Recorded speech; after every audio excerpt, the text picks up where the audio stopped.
would be on healthcare leaders speak, and we would be discussing on value-based healthcare, service excellence through digitization, challenges in human resources in hospitals. We have 4 speakers for this panel discussion. Can I call upon Dr. B. Kishore Reddy, Managing Director and Ortho-Oncologist, Amor Hospitals, Hyderabad.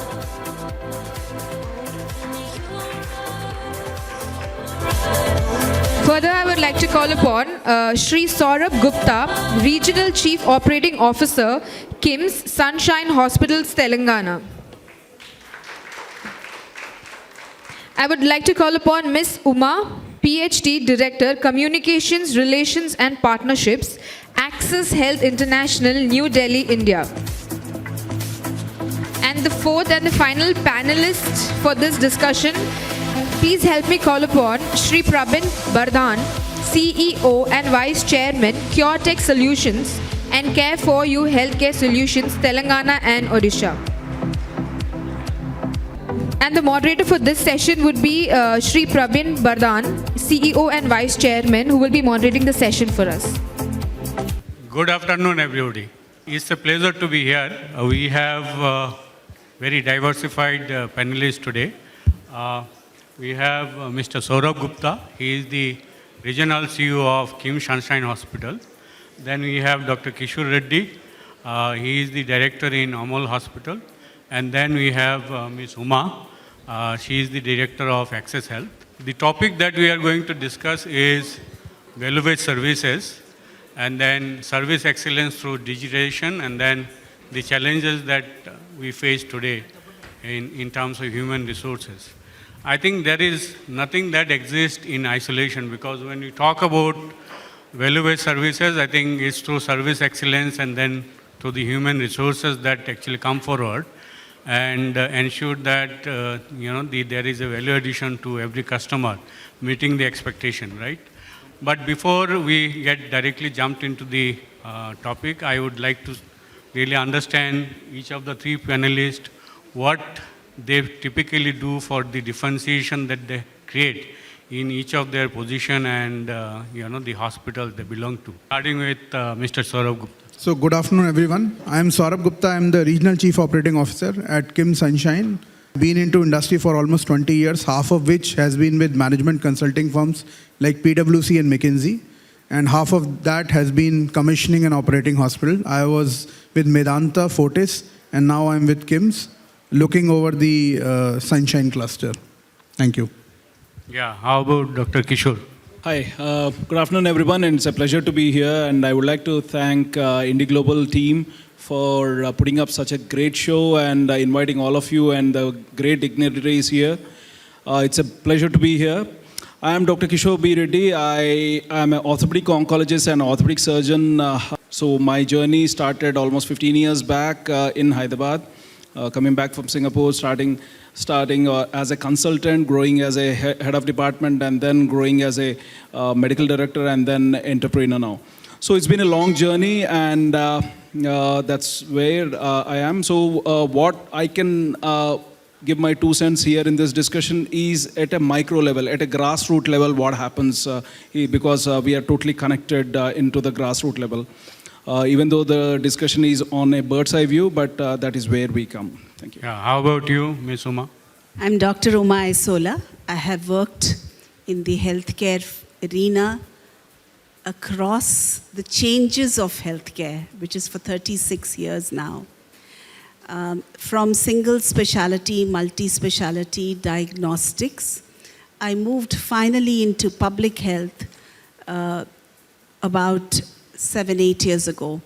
So from single people and taking care of them to communities and working closely with governments, the changes that have occurred in healthcare are fascinating.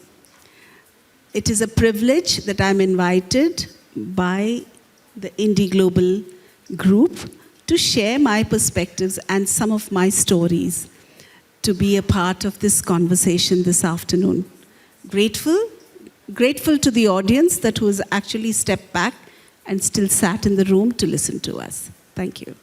Yeah, so Ms. Uma, I think today's world is very dynamic and patient typically, become impatient, right? In that change scenario, how do you think, a journey of, the categorization in terms of different aspects when the billing happens, from there to the transition to value-based services can happen? So as you know that NHM has put 5 points which are major in value-based services. And the outcome of that journey is what supports the hospital to pay for the services to both the doctors and the staff. This comes from the digitization of having a feedback form which is integrated by the care pathways that have been set by both the external agency and the internal processes. That needs no explanation. What needs to be worried about is who fills that feedback form?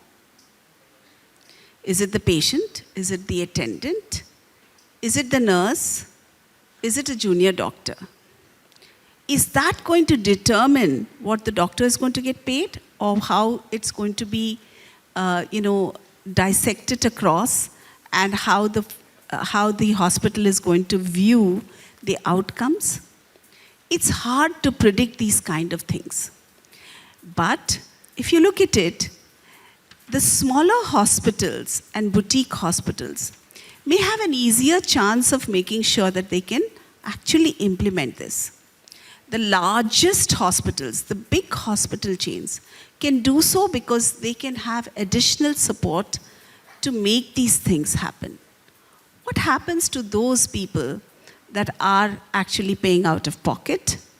What happens to those people that are actually looking to make sure that they get the best value for money? These are all questions that value-based services is beginning to ask, because so far a fee-for-service or a fixed, process for procedures and payments used to be the outcomes and used to be, manageable. How are these questions going to change the way in which we are going to pay for our services? These are tough questions. They are being looked at and also trying to be implemented as part of value-based services. So 2 things that actually happen there which are very important. One, the digitization. How many of those feedback service forms do actually get digitized? And the second thing that happens is, who in the human resource that didn't have a bad day will fill that feedback form properly? So I rest my case. Thank you. Yeah, so Dr. Kishore, with the changing expectation, I mean, every other day you see the expectation of the patients are increasing. Do you think this is really possible to, when there are a lot of cost pressure, right, to really, value-based services are possible, the outcome-centric, billing is possible? So, with what Madam has just spoken about is very true, but one needs to understand the fuel or the system whole runs on the monetary aspect. And that's the key there. So we are not talking about the cream of the hospitals, which are very, very set, or we are not talking about the below poverty line cases. We are talking about the whole chunk of the middle class and the healthcare delivered to the middle class. There, we don't call, or the gone or that is being in the second generation, second or third generation doctors in my family. We have seen a sea of shift from, patient coming and falling in the feet and telling that you are the God, you please do that, to the scenario today that patients actually Google everything about me, including my publications, including my, probably my family or, where I stay, etc. And in fact, to be very surprised, one of the patient actually Googled my nakshatram. Before I operated the patient's son, actually they na nakshatram kuda chusi na jatakam kuda chusaru. I mean, it's a little bit weird, but that's the amount of the progress what we are seeing, or the demands from the patient. You can imagine what kind of demands the patients desire from us. So in that, to have certain standardization, okay. So here Kishore Reddy is there, he's doing a certain set of work. But as Madam was pointing out, when you look at a bigger systems, like it's very easy for me to run a place where I'm only working and have a group of say 100 employees or 150 employees where the quality control is very good. But when you're talking about like where Saurabh is working, like, it's a big broad spectrum. There you need to have standardization.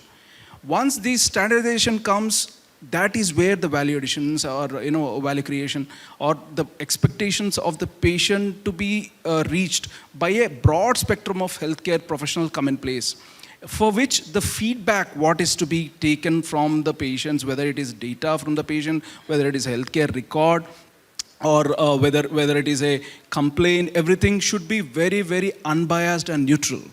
Then only being in the top management, we can do some strategic changes so as to toggle with the system so that the healthcare system is better delivered. So, Mr. Saurabh, what do you think is the impact of the TPA or insurance companies in terms of value-added services? What role do they play? Okay, so before I actually get into this question, I would like to just touch upon what ma'am and Dr. Kishore said. So it is important to understand who is taking the feedback in a hospital, but it is also important to understand at what point of time the feedback is taken. There are credible research which actually show that the patient or the attendant, when they are in the hospital, they are not in the right set of mind, or they are under pressure not to say not so good things about the management or the treatment or anything else. So many hospitals, including ours, they have resorted to actually taking the feedback after the patient gets discharged, say 2 days, and to hire, for getting it into a totally unbiased, to hire an additional agency, third party, who does our analysis. And that is the need of the hour, because that is where exactly the rubber hits the road. You exactly get to know what was the feedback of the patient, and then we have a weekly HOD meeting and we discuss it, whatever we can implement to that. So that's just my addition to the question. So gradually, we are around 30% of the payments throughout India are driven by insurance, whether it's any sort of insurance, employer-driven or private voluntary. And with the advent of Ayushman Bharat and other schemes, slowly the market is becoming, a payers market. So there are good things and bad things which we have seen from the West. Good thing is, as we are talking about the value-based care, there will be clear demarcations what will be reimbursed by the payer, what will not be reimbursed by the payer, which is good because you will not have malpractices. It will curtail the malpractice to some extent. However, this is healthcare. This is science as well as art. 2 plus 2 may not be 4. So there are instances in hospital where you will have not so good results. And the problem is in our margins, and when I say our, the hospital industry margins are not as good as other industries, because ultimately it boils down to the same thing. We have investor money. We have to show the margins and impact. So what will happen? The treatment cost will actually have to be borne by the hospital, which will ultimately impact the P&L. So there are good things and bad things. But whatever we say, we are working or we are going towards the payer market where TP and insurance companies will actually control not only the payment but the choice of drugs and the choice of implants which we are using. The only thing is, if we can differentiate instead of using the same yardstick on the premium patient who can pay, he should be allowed to pay for the experimental therapy or a premium implant or premium device as compared to other people who can actually get equally good things, but they might not be so premium or the ostentation things. That's the only thing I would like to say. So, Dr. Kishore, so the doctors, they are the one who probably, at the highest of the pyramid. The question is, how do you actually percolate the service excellence to the next set of, staffs, right? Next set of workers within the organization? So, I would very humbly disagree with you. We are not, as a doctor, we are not at the apex. Actually, the board is at the apex. Or someone who, or people like, Saurabh will be at the apex. Saurabh Because must they be are a the happy pay man. masters, So, yeah, probably we are, probably second or third line of defense before it comes there, All right, that's on a lighter note, okay. But yeah, so why I'm telling you this hierarchy in the healthcare system is that the idea of healthcare, why are we in a healthcare? I can only tell you one thing, that without passion, healthcare, no one can survive in healthcare. That much I can assure you. Because being in a healthcare profession, we forget of our lives, we forget our personal life, we don't have timing. Our average lunchtime or dinner time is at least 2-3 hours more past the regular people. I envy my cousins and my family, other families or my friends who are in good software professionals. They are doing excellent. Probably everyone have a sports car abroad, that's. But our thing is that passion. But what I can tell you is that if I do a proper job, and when I do a proper patient, and when they have a lot of gratitude towards you, and it's a lot of self gratification. It's like by the end of the day, when you go and sleep, there'll be so much of peace of mind. It'll be contrary also. When you do something wrong, that amount of things also weigh with us. So what I'm trying to tell is that healthcare system, people can only sustain. They may take up healthcare, but the sustenance of healthcare is only when you have that passion in you and a fire in the belly that I want to do something good. Irrespective of the fact that we are literally underpaid. I can tell you that, healthcare as compared to any other profession, we are underpaid. And unfortunately, being in the apex now, even I underpay people. Because to sustain the business, I have to underpay. Otherwise, the biggest problem with healthcare are two. One is it's a very capex-rich or capex-infused industry. Second thing is a HR or the most of the OPEX is taken off by the HR. So if you tackle these two only, you can go to certain extent of profitability. Ultimately, the people, either we put the money or someone, investors, they look at it as profitability. No one is there to do charity there. But ethically, if you have to do, we need to curtail these two, CAPEX as well as OPEX, that is HR cost. Then only there will be some amount of profitability. Now, there comes your question of how do we make sure that people are, driven by this passion. So the people who are in the board or in the front line of the work, the first thing is that they need to be understanding, or there should be something called a human angle to everything what we do. That is something which has to come from top down, not from bottom up. So the whole, it should stop from the top management till down. If we are empathetic and we actually understand the pain of the patient, we'll make sure that even the housekeeping staff does that. Right. I think, as they say, the patient satisfaction is not about the quality services provided by the doctor alone, because the first person that a patient interacts probably is the security person, right? Unless they are really trained and also a party to the service excellence, I think the satisfaction would never happen. Mr. Saurabh, with the evolution of the technology, right, there are so many things that could be done in terms of building up the patient centricity.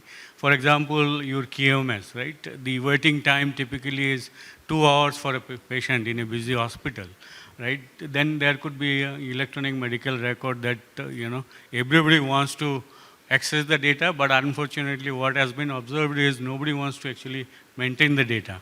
And then there are predictability that you can build. What is your thoughts on that? So, this is actually a very good question and a bit controversial also. So, I would like to step back on what was happening pre-pandemic. So healthcare, unfortunately, has been one of the laggards when it comes to adoption of technology and newer practices. Only when, and there are valid reasons because it is related to the life and death scenario. So whenever we are compelled, so the choice of technology generally is compelled rather than it is taken by an initiative by anyone. So before pandemic, digital was seen as a fad by many of the people, and it is still unfortunately seen as a fad by many people in the industry because I keep on talking to many CXOs. However, what has happened, pandemic has compelled healthcare industry to think differently. So we were compelled to actually think in a different way, think about service excellence, patient comfort, to also to safeguard our staff, because we always have scarce resources, and whenever we were treating, our staff was actually at the forefront, and we never had people who can actually give services in COVID. So everybody, who was in the hospital understand how dreadful it was. So also, we always thought that it is the patient who is at actually our mercy. And we will do X, Y, Z, he will get treated and go back. Just looking at the treatment, not looking at the other aspects. But again, after pandemic, two things have happened. Healthcare has moved closer to home. So people are not traveling. And whatever I'm saying, there is enough data to back this. People are not traveling from upcountry, markets to the metros. It has actually gone down as much as 50%. People are preferring to go to places which are near to their home. And now the hospital providers are trying to build on service excellence. So that is the background. But what is happening in digital? So one thing is digital can actually impact in two ways. In fact, three ways. One is predictability. Second thing is repeatability. And third thing is convenience. So predictability, the QMS system which you are saying, or now you have AI-based QMS system which will actually tell you the wait time based on the past 10 or 15 consults. That will actually comfort the patient to let him know how much time he needs to wait before he goes for an ultrasound or an X-ray or to see a doctor. It will not reduce the wait time because there are very many variables, but at least it is predictable. You know how much time you'll have to wait. There are a lot of applications, and nearly every hospital is trying to do that. You have, I have seen some very good tracking systems in OT, because OT and ICU, they are called black boxes. You don't know what is happening to your patient, but I have seen some of the hospitals who are trying to actually tell, which is based on HMIS and other integration, what is happening to the patient, like patient is in pre-op or the surgery is going on, patient is out, which will again add to the predictability of the thing. And there are a lot of things which are coming. There are AI-based estimates which are available now.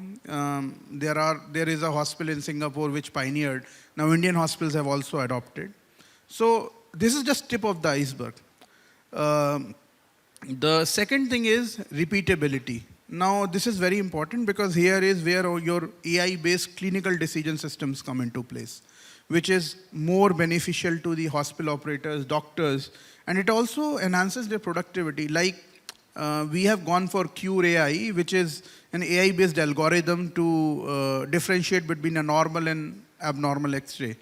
Medanta, which is my previous organization, did that 1.5 years back. So a lot of hospitals are doing that, and it also eases the life of a radiologist because he need not see all the X-rays. He has selected X-rays to look at. People are now trying that in CT scan and MRI. So this repeatability of thing is coming. And third thing, of course, is convenience. So it adds to the convenience of a patient to see things on app. You have AI-based chatbot. So this is what is happening right now. Now, I must also tell you one thing, which is, as I said, healthcare is a very late starter. I was in a AI summit around 10 days back in New Delhi, and I was fascinated with what is happening in other industries, not in healthcare. So when I asked the question, they said that, the requirement or the use case is not coming that much. As I said, we have been, trying digital to cut the cost instead of putting digital for patient convenience and staff convenience, including doctors. So that change has to happen. It is still not taken place. But there are a lot of use cases because there are a lot of industries from which we can learn. Airline is one. So there are now, Noida International Airport, which is supposed to be the Asia's biggest airport. They gave a presentation on how they are planning to use AI. And I could have related so many things which we can do in our hospitals.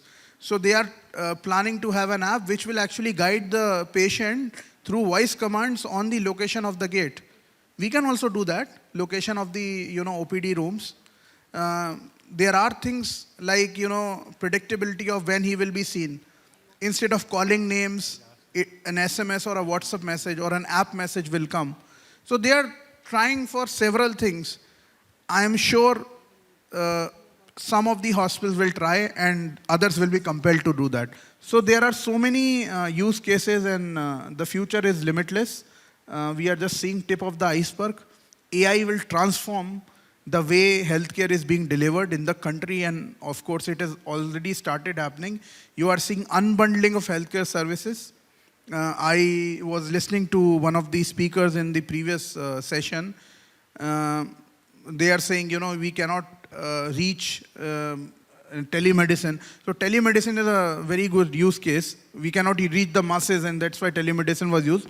But now there is a business case to use telemedicine. So in my previous organization, we were doing 90% of the follow-up calls because people were coming from far-flung areas, follow-up calls on telemedicine or video consult. So that is the use case, and there is a business case to it. Why not? It saves money, time, convenience, everything. So those are my thoughts on this. So in continuation to that, I mean, as they say, earlier what used to happen is, patient comes, doctor treat. And it used to be very transactional. Now more and more patients are expecting there is a continuation of care, right? It is not only the time when they come for any specific need, it also beyond that point. If there is a surgery, there has to post-op stuff, there is an involvement that they expect from the hospital. So ma'am, what do you think, how do we ensure that there is end-to-end care? And also, I would like you to highlight certain challenges that we face in terms of human resources. We all know there are attrition problem. In Hyderabad, typically, people first stop working and then give the, resignation. So in those kind of scenarios, how do you feel, we can take care of those? Again, I come from a patient-centric approach. I was the country's first patient advocate at LV Prasad Eye Institute, where we thought about the patient first. From the language he speaks to how he actually or she walks into the place, and how we can add a continuum of care, which means that every spot or every point that they touch base in the healthcare system is recognized as being one of the most important stops, and also taken forth with the seriousness of the patient being the person who is the most important. A lot of times you'll have the attendant who wants to state the problem, so you don't hear it from the patient. There are a lot of times when you don't know whether the patient really understood the prescription when they walked out, because somebody else is there to interpret it for them. So today you have language, you have AI, you have software, you have people, and the continuum of care is of course yet still dependent on the human resource element, which actually is one of the highest cost components, as has already been discussed by my previous panelists. How do you keep these people motivated to stay within your organization, because a lot of time and money has both been spent on training, adapting them to a work culture that is unique to your organization, and also ensuring that they are in a position where they can both provide patient care and also look at the managed care aspects. 3 things that will come. Do you hire the right people for the right job? Today, there are hiring agencies that pick up the phone calls and talk. And they want to fill a slot because every slot filled means there's a remuneration to them. And they don't mind poaching people from my neighbor just to make sure that that slot is filled. And the person who is in that slot, who hasn't seen that 20% hike before, because healthcare hikes are difficult to give, is ready to jump for the smallest differential amount that they get. They forget that the organization that they leave is as important as the organization that they are going to, because they have most of their learnings from their previous organization. The second slot there is, how do you keep your people and how do you keep them motivated? The middle rung of the human resource is always the most abused. The patient screams at them, the doctor screams at them, the management screams at them. Management can't say much to the doctor. The patient cannot say much to the doctor or to the management. So that class of people who are the spine of the organization are often the people who receive it the most. And why would I want to receive it on an everyday basis? I'm the one who does extra hours at the end of the day because somebody didn't show up for a shift. Somebody walked out of the organization and sent their resignation in later. So that is a challenge that we continue to face. There used to be something called a June-July month we used to have in the past. I don't know if that still exists, where the Dubai would open and recruit nurses. And it would mean that 50% of my nurses are going to go away. So I have to be able to make sure that I have my agencies lined up to recruit those nurses. At what cost? What is their, every replacement is an additional cost. It is never at the same cost. It's cost plus. Plus, I'm going to bring in these people and start training them all over again. There's a cost of training. There's a cost of, ensuring that they understand your culture. So by the time you end up replacing one person, you have spent more than the cost of one or of 2 people. The third and the most important challenge is, how do you incentivize these people? And how do you actually make sure their appraisals are fair? Their managers are people who are right. People don't quit organizations, they quit managers. And that appraisal, I often tell people, it's 300 rupees more or less. It's not going to change your life. But the mindset is, somebody got 7%, I got 5, somebody got 10. Kis basis pe diya, madam? And they'll walk into your office straight to ask you this question. Often, it is a subjective evaluation and not extremely objective. How are these people, those 300 rupees, going to change their lives? It's going to change their mindset. So, challenges in HR are always dynamic because they are people related.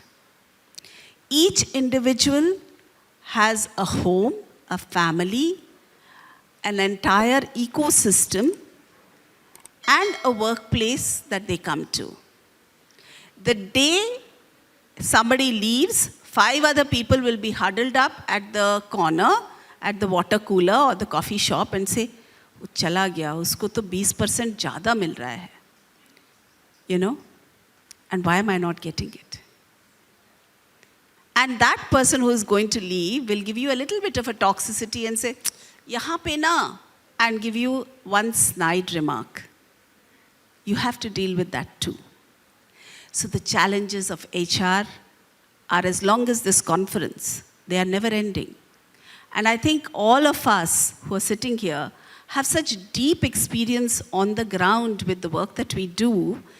We can set a whole day here, forget your lunch. We can sit here through till dinner to give you more and more examples of how these challenges need to be managed or how we have lived those stories through our lives.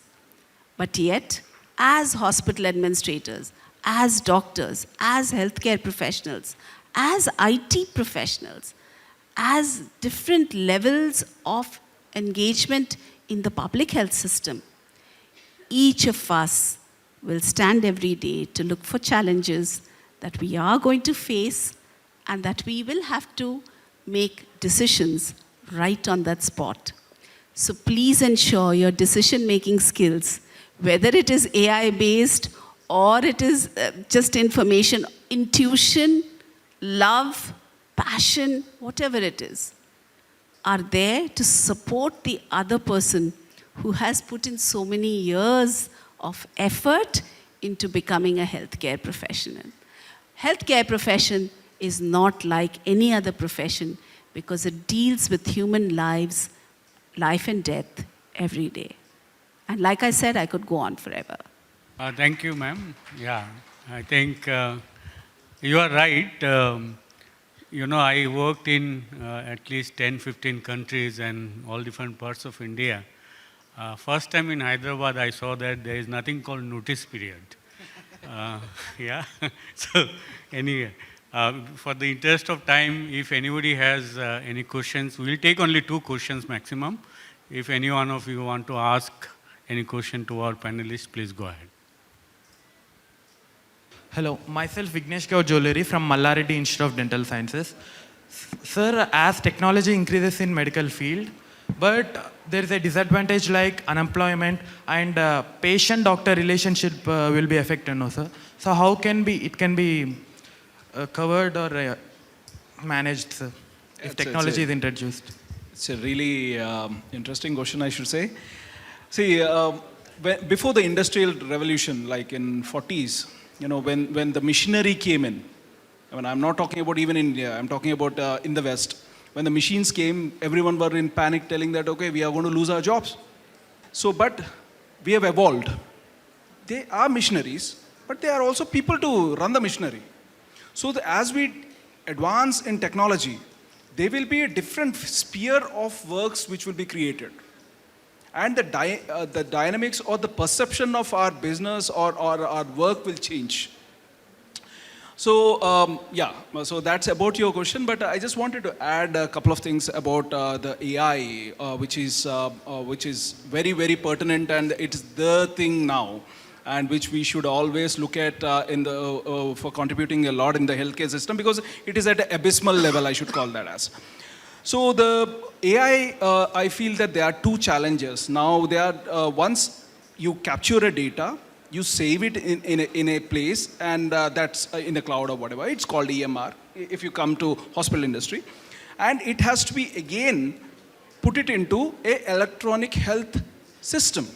That is at a much more broader level, like at a community level or a government level. Then after that, this whole data should be compiled and analyzed, and it has to be going through some kind of data managing system, and then the AI comes in. So this is before the data, because now all the other industries where the AI is very, very strong is because they have a strong data which is captured and recorded. And unfortunately, in healthcare, especially in India, we don't have that mechanism, number 1. Number 2 is that AI doesn't have emotions. And unfortunately, or fortunately, I should say fortunately, and for some reasons, unfortunately also, but healthcare is all about emotions.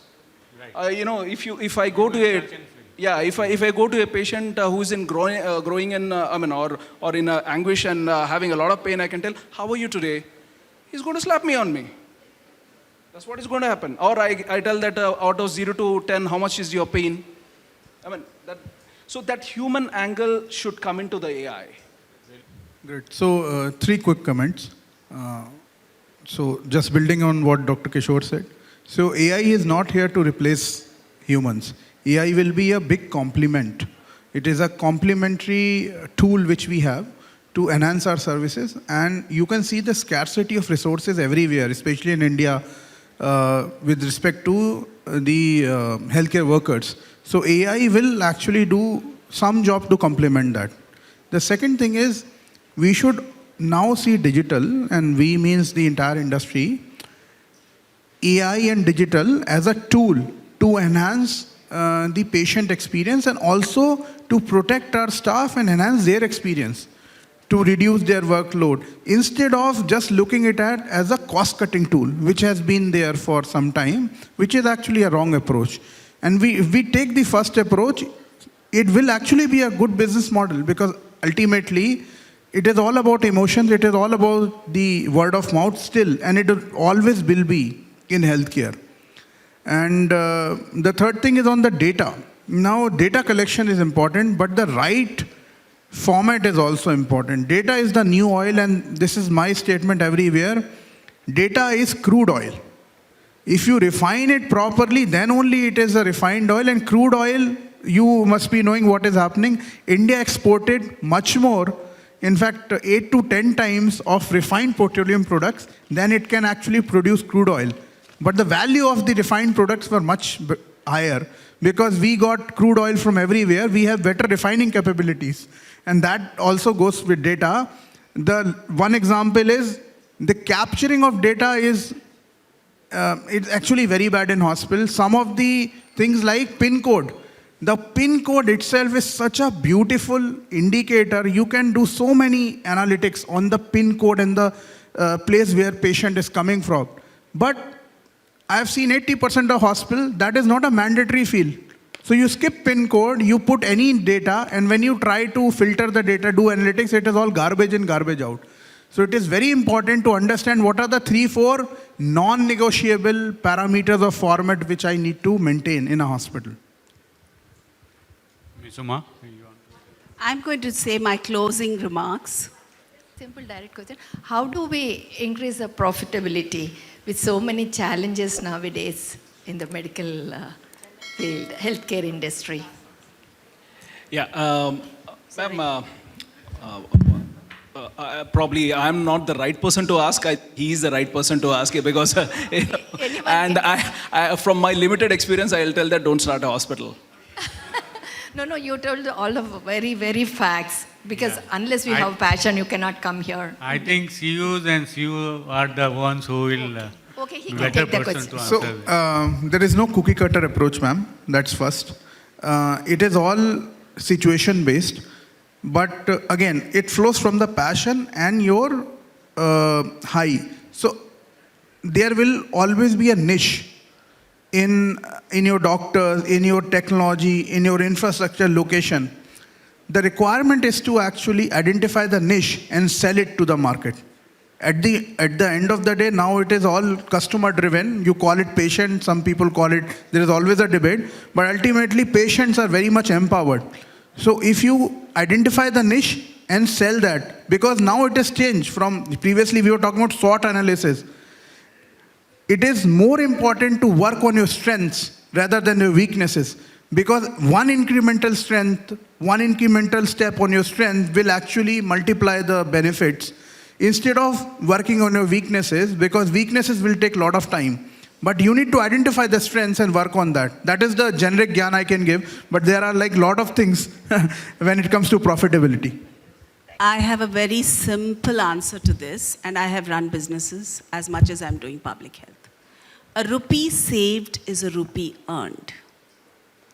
Don't forget to look at your expenses as closely as you look at your earnings.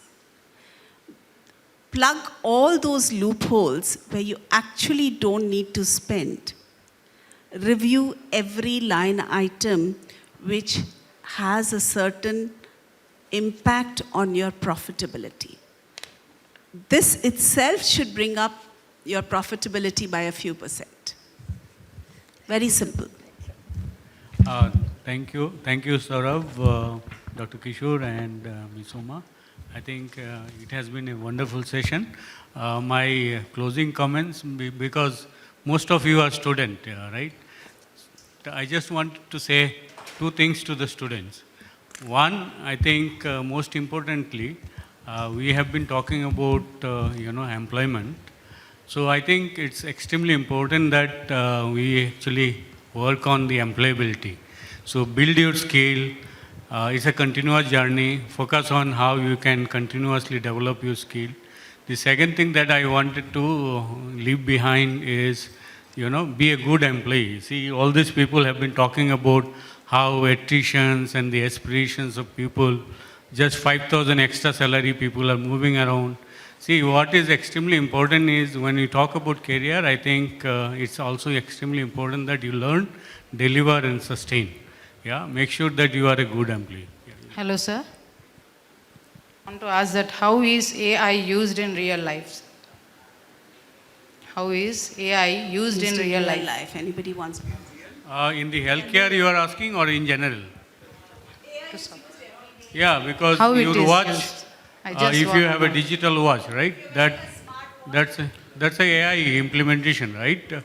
So all the data, all that you do every day in and out is the data which actually is an input to the predictability that is built for the future predictability, right?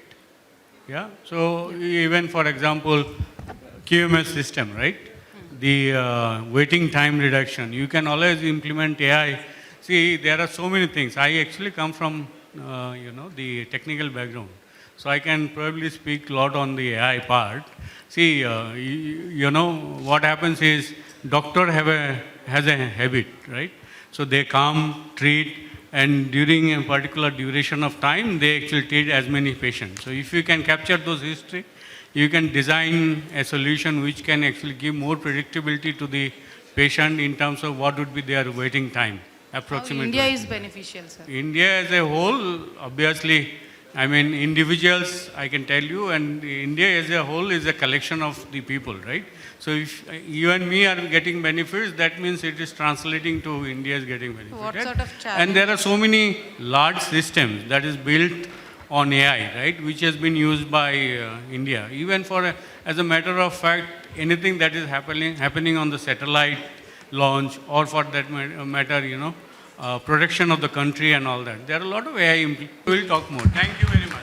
Thank you so much for this insightful session. Can I call upon Dr. Anuradha Medoju, Senior Regional Director, Telangana and Andhra Pradesh, Ministry of Health and Family Welfare, Government of India, to please come onto the dais so that we can give away the token of appreciation to our esteemed panelists here.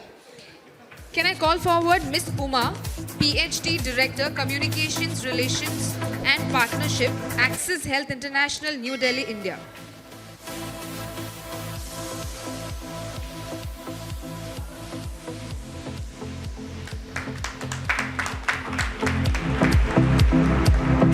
Can I call upon Dr. B. Kishore Reddy, Managing Director and Ortho-Oncologist, Amor Hospitals, Hyderabad.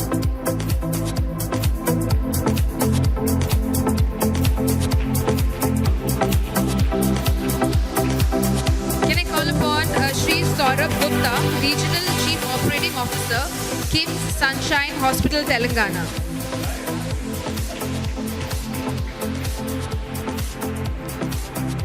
And finally, for moderating the session so well, can I call upon Shri Prabin Bardhan, CEO and Vice Chairman, CureTech Solutions and Care for You Healthcare Solutions, Telangana and Orissa. Request all the panelists to move forward for a group picture.